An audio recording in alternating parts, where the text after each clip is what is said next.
आज की कहानी भालू और किसान। एक समय की बात है। एक गांव में एक किसान रहता था। वो बहुत लालची था। उनके घर में उनकी पत्नी और 2 बच्चे थे। वो अपने लालच के कारण लोगों को धोखा देता था। उसके स्वभाव के कारण लोगों ने उसे किनारा किया था।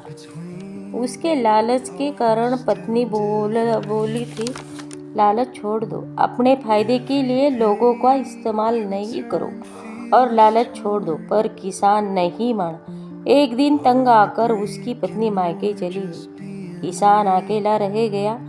खेत के साथ घर की भी जिम्मेदारी किसान पर आई। वो अब भी रोज खेत पर जाता था।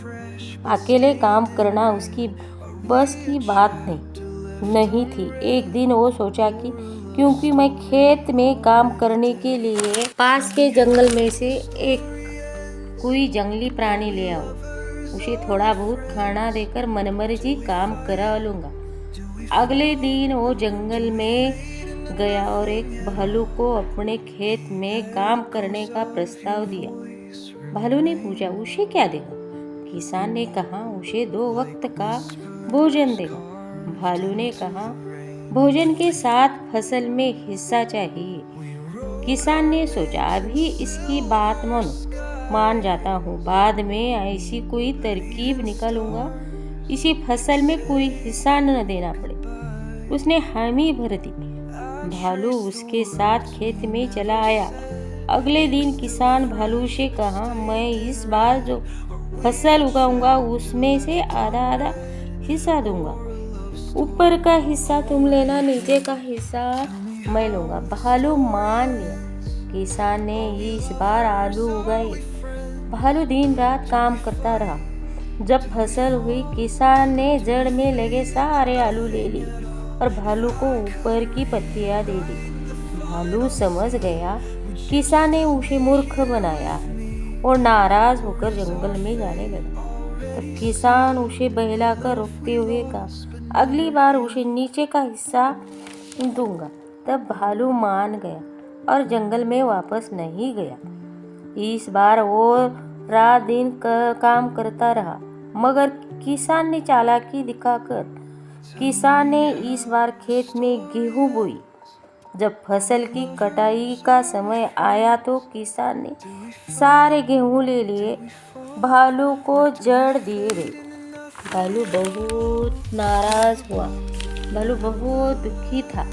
इस बार भी किसान ने मूर्ख बनाया। इतनी मेहनत के बाद कुछ हासिल नहीं हुआ। गांव के कुछ किसानों ने भालू को दुखी देखा था तो दुखी होने का कारण पूछा।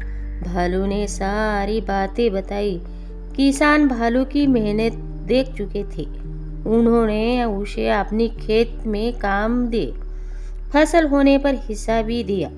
भालू मेहनती होने के कारण सबका चहेता बन गया था। उधर किसान, लालची किसान, अकेले होने के कारण खेत में ढंग से काम नहीं कर पाया और उसकी पूरी फसल बर्बाद हुई। उसने गांव वालों से मदद मांगी, मगर कोई उसकी मदद नहीं की, क्योंकि उसने सबका विश्वास खो दिया था। वो अपने किए पर पछतावा रहा था। वो स्वार्थ के कारण दूसरों को धोखा नहीं देना चाहिए। एक बार लोगों का विश्वास उड़ जाए, उसे फिर से हासिल करना बहुत मुश्किल होता है। सबको मिलजुल कर रहना चाहिए और दूसरों की मदद करनी चाहिए। तभी वक्त पड़ने पर दूसरों की मदद प्राप्त होती है। आज की कहानी कैसे लगी?